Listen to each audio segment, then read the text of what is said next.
As of Tuesday, we are exactly 1 month away from the start of the 2019 NFL Draft.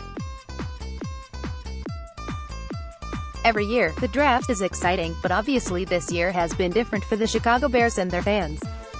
Not only have they taken a calculated approach in free agency, but they also lack a first and second round pick as of now. That means the Bears won't be making their first selection until the end of day 2. Even so, it's hard not to be turning your focus to the draft and what the Bears may do. This is a team with a top-end roster, but due to their relatively quiet free agency, a few holes still remain, including running back and edge rusher depth, among others.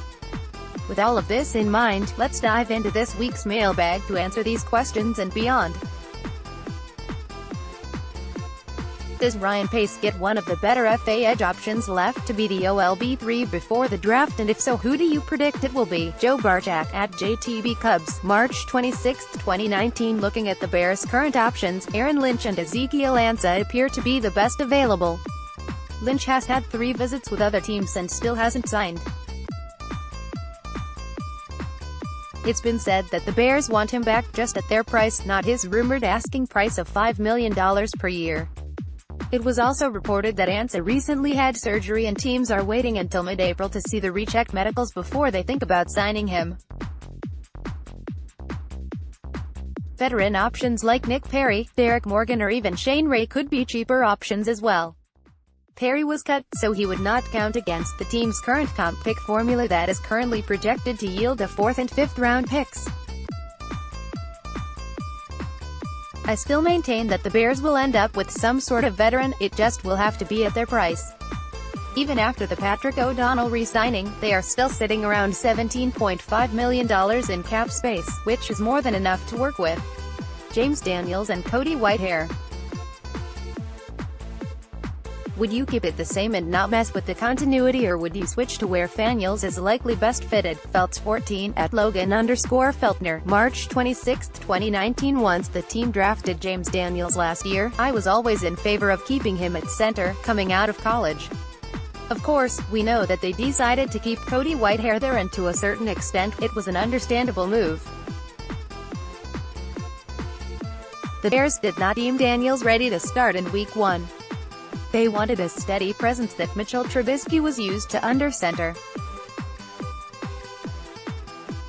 With that in mind, I still believe Daniels could be a damn good center, and it's likely his best and most natural position. His athleticism fits very well in this blocking scheme at center, and he's a very steady and reliable snapper. The one thing to keep in mind with this move is that normally, guards get paid more than centers, and the Bears will get an extension done with Whitehair at some point this offseason. I'm not sure how much money will factor into this decision, but the Bears could be raising his potential price tag $1 million or $2 a year if they decide to move him to guard. Either way, if they are going to make the switch, it needs to happen sooner rather than later. With the limited pool of FAOLB, can you see the Bears trading for Ogbah from Browns? McFuller at McFuller85, March 26, 2019. As noted above, the Bears are in need of another edge rusher. There's still some quality free agent options out there, but Emmanuel Ogbah is someone that is rumored to being shopped by the Cleveland Browns right now. A few things to keep in mind with any trade scenario. The Bears have 5 total picks and none before 87. Although Ogbah was a former second-round pick, he has 7 sacks the last 2 years. How much is that worth for a team like the Bears? Likely not much, and more of the point, it's probably not going to be a big enough need for the Bears to meet the Browns' asking price. Remember, teams don't give up valuable edge rushers often, and when they do, it's usually not for a cheap price. Also worth noting that he's in the last year of his rookie deal, so that would also need to be factored into the Browns' asking price. Can Davis be trusted to stay healthy? I had Davis in fantasy, and it just seemed like, when it was his turn, he got injured. Justin Huggy at Huggy2000, March 26, 2019. Mike Davis has 234 career carries, and more importantly, his season high was in 2018 when he had 112. Obviously that does not support the theory that he could be trusted as the team's primary back.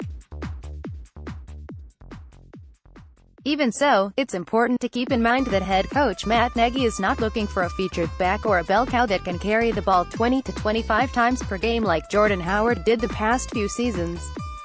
I would fully expect the Bears to spend one of their first few picks on a running back in next month's draft as well. Davis will need to stay healthy, but make no mistake, this is an offense that will have a trio of backs capable of carrying the ball 10 to 15 times a game, and that's exactly how Nagy wants it. Which RBs on the draft do you think are gonna be good 3-down backs in the NFL? Jesus Abugaber, at Jesus Abugaber, March 26, 2019. Admittedly so, I've been extremely behind my usual pace in terms of evaluating this draft class as a whole. While I had taken a shallow dive into this running back class prior to this past weekend, it wasn't until this past Friday that I truly dove in head first and was able to complete the majority of my evaluations. As a whole, I wasn't nearly as impressed with this class as some have hyped it up to be. For reference, I don't have a single first-round talent in this year's class. That doesn't make it a bad thing, but the top end of this class lacks in a big way. I've also only got 3 second-round grades and 7 total backs in the first 3 rounds. Needless to say, at least from a value perspective, the Bears should find themselves in good shape whether it be the 3rd or 4th round. Here's my top 10. Josh Jacobs, Alabama; Darrell Henderson, Memphis; Miles Sanders, Penn State; David Montgomery, Iowa State; Damian Harris, Alabama; Rodney Anderson, Oklahoma; Travion Williams, Texas A. I'm not sure Henderson or Williams are true 3-down backs, at least right off the bat, but that's not at all what it appears the Bears are looking for. I really like Montgomery, but I worry that his lack of explosion will deter Pace and company.